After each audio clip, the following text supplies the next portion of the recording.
Item ఏది అయినా try చెయ్యి ఆచి చికెన్ మసాలా. ఆచి చికెన్ మసాలా. అది నాకు ఇష్టం లేదు, అందుకే వెళ్ళి పొమ్మంటున్నాను. వెళ్ళు. అది కాదు బాబు. పొమ్మంటే మతిలేందాలా మాట్లాడతావే? పోతాను బాబు. నేరస్తుడివైనా మనసున్నవాడివి, మనిషివి అనుకున్నాను. అందరూ నా బిడ్డలు అనుకునేదాన్ని కనుకే నిన్ను ప్రేమగా పలకరిద్దామని వచ్చాను.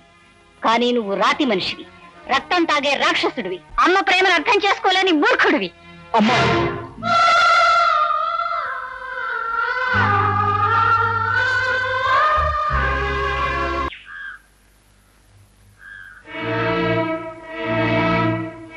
మీరా ఏమిటిలా వచ్చారు? అబ్బే, ఊరికే చూసిపోదాం. అది సరేనమ్మా.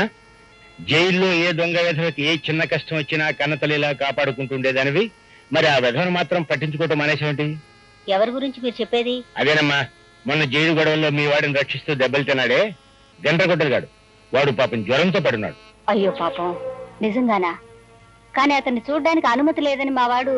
అదేం లేదమ్మా, మొన్న జరిగిన గొడవల్లో అతను అధికారులకు చాలా సాయం చేశాడు కదా, అందుకని అతని మీద నా కట్టుదిట్టాలు కొన్ని సడలించేశాం. వెళ్ళి చూడొచ్చు. ఆహా. అన్నట్టు గోపి ఇంట్లో లేడమ్మా? లేడండి, బయటికి వెళ్ళాడు.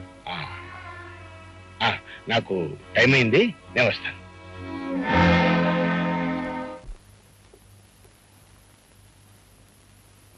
బాబు, నువ్వే కదూ గండ్రగొడ్డలివి? అవును. ఎవరు నువ్వు? నువ్వు ప్రాణాలు కాపాడిన గోపి తల్లిని బాబు. ఉరి ఖాయమైతే నా ప్రాణాలు తీయవలసిన ఆఫీసర్ గోపికి తల్లిరా? ఎందుకొచ్చావు? నీకు జ్వరం వచ్చిందని తెలిసింది. నాకు చేతనైన సాయం చేద్దామని వచ్చాను. పీకలు కోసి ప్రాణాలు తీసే ఈ రాక్షసుడికి నీ సాయం, నీ ఉపకారం అనవసరం. నేనిప్పుడెవ్వరినీ చూడదలుచుకోలేదు. వెళ్ళిపో. అదేమిటి బాబు, ప్రేమగా మమతగా నేను మాట్లాడడం కూడా నీకు ఇష్టం లేదన్నట్టు అలా అంటున్నావు? శాశ్వతంగా పోయే మనిషి బంధాలు తెంచుకోవాలే తప్ప పెంచుకోకూడదు. మరిచిపోయిన ప్రేమ, మమత మళ్ళీ నువ్వు రుచి చూపితే బ్రతుకంటే ఆశ, చావంటే భయం నాలో కలగచ్చు. అది నాకిష్టం లేదు, అందుకే వెళ్ళి పొమ్మంటున్నాను. వెళ్ళు. అది కాదు బాబు. పొమ్మంటే మతిలేందాలా మాట్లాడతావే? పోతాను బాబు. నేరస్తుడివైనా మనసున్నవాడివి, మనిషివి అనుకున్నాను. అందరూ నా బిడ్డలు అనుకునేదాన్ని కనుకే నిన్ను ప్రేమగా పలకరిద్దామని వచ్చాను. కానీ నువ్వు రాతి మనిషివి, రక్తం తాగే రాక్షసుడివి, అమ్మ ప్రేమను అర్థం చేసుకోలేని మూర్ఖుడివి. అమ్మా,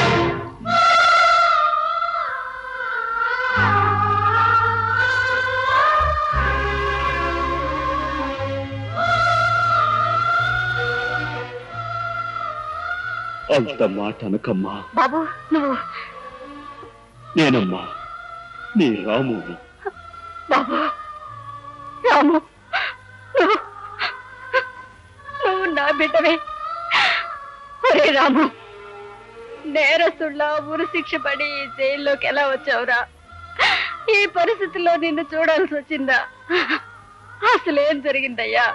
ఇన్నాళ్ళు ఎక్కడున్నావురా రాము, ఎక్కడున్నావురా? చెప్తానమ్మా. ఇదిగా అసలు ఓటర్లు ఇలా తెలివి మీరిపోవటానికి ఆ గండ్రగొడ్లగాడే కారణం. తనేదో ఈ కలియుగాని కలికి అవతారం అనుకుని అన్యాయం, అధర్మం అంటూ పెద్ద పెద్ద కోతలకు వస్తున్నాడు.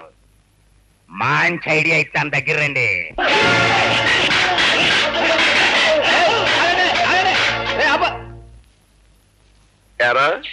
మర్యాదగా మీ వాళ్ళందరి చేత ఓట్లు వేయించరా అంటే మొండికెత్తారా?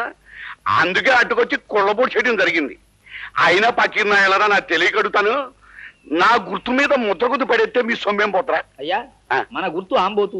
దాని మీద ముద్ర గుద్దితే అది అచ్చోసిన ఆంబోతు అవుతుందని భయపడి వాళ్ళు గుద్దకూడదు అనుకుంటున్నారు. చక్కటి, నువ్వు నన్ను ఎగతాళి చెప్తున్నావా లేకపోతే ఏదైనా నిజం చెప్తున్నావా? ఎవరైనా చెప్పాయంటే ఇరిగిపోతుంది నాడు. అబ్బా, ఎలక్షన్లు ముందెట్టుకుని చీప్ డిస్కషన్లు ఏంటి? అసలు పాయింట్కి రావాలి కదా. ఇదిగా మీరు వెనకటికి ఎప్పుడో నా దగ్గర చిల్లర అప్పులు తీసుకున్నారు. వడ్డీ, చక్ర వడ్డీ ప్రకారం ఆ ఎంట్రోగంలా పెరిగి 100,000, 1000 అయ్యాయి. ఆ సంగతి మీరంతా మర్చిపోయినా ఆ ప్రాంసరీ నోట్లు నా దగ్గర ఉన్నాయి. మరి నా అప్పు తీర్చమన్నే పట్టు పట్టాను అంటే మీ కొంప, గోడు, చెంబు, తప్పాడ, మీ పిల్లని తాళిబొట్టు ఇచ్చేయటమే కాకుండా మీ పిల్లల్ని రాళ్ళు, రప్పలు కొట్టే వాళ్ళ కింద నాకు అప్పచెప్పాల్సి ఉంటుంది. అంచేత మీరు అందుకు సిద్ధపడతారా నేను చెప్పినట్టు మా ఆంబోతుకి ఓటేస్తారా? ఆంబోతు నన్ను చూపెట్టావటయ్యా. ఆంబోతు గుర్తుకొని చెప్పయ్యా. తమరన్నా తమరు గుర్తున్నా ఒకటే సార్. అలాగే అంచేత మీరు నా అప్పు తీర్చడానికి అన్ని ఇచ్చేసి పకీర్లు అయిపోతారో నేను చెప్పినట్టు ఓట్లేస్తారో తేల్చుకోండి. ఈ ఒకటానికి వేయండి అయ్యా. మళ్ళీ 5 ఏళ్ళ వరకు మీ జోలికి వచ్చినా మీకు కనిపించినా నన్ను చెప్పు తీసుకోకొట్టండి. వాళ్ళని ఆలోచించుకొని అయ్యా మగడా. ఆలోచించుకోండి.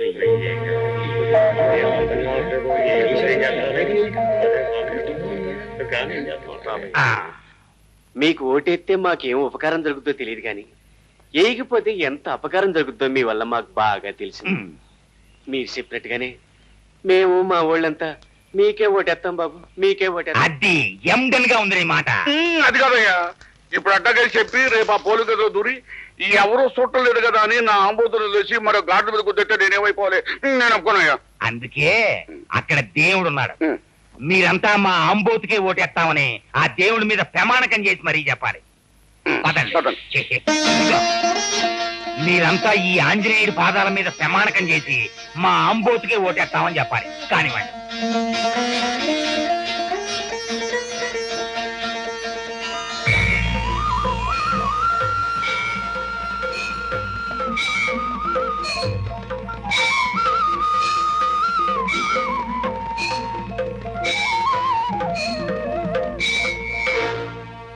లేదు బాబు, మమ్మల్ని చంపినా సరే నరికినా సరే మేము మీ కోటేయం బాబు. అమ్మ నాయనలారా, ఆఖరి క్షణంలో ఎంత అడ్డం తిరిగిపోయారా? ఏటయ్యా బతుకపు, ఈ పల్లెటూరు లోట్లు పడబోతే ఇక మన పని చవరమే. ఇప్పుడు ఏం చెయ్యాలయ్యా? ఇదిగో బాబా 2-3 తుమ్ములు నా మొఖాన్ని తుమ్మైనా సరే ఐడియా చెప్పయ్యా. ఇదిగో కొత్తగా కడుపైందల్లా ఊరికే కింద మీద అయిపోకు. ఈ రాజకీయాలు నీ కొత్తగా నాకు అలవాటే. అసలు మనకి ఓట్లేని పల్లెటూళ్ళని ఈ ఆంధ్రప్రదేశ్ మ్యాప్ నుంచే సరిపోయాలి. ఎట్టగయ్యా? చెరువు గట్లన్నీ తెగ్గొట్టేసి పల్లెటూళ్ళని ముంచేసామనుకో, మనకు ఓట్లేని వాళ్ళంతా నీళ్ళలో పడి కొట్టుకుపోతారు. 2-3 రోజుల్లో ఇట్లా జరిగిందంటే మిగతా వాళ్ళంతా భయపడి చచ్చినట్టు మనకే ఓట్లేస్తారు. అలాగే.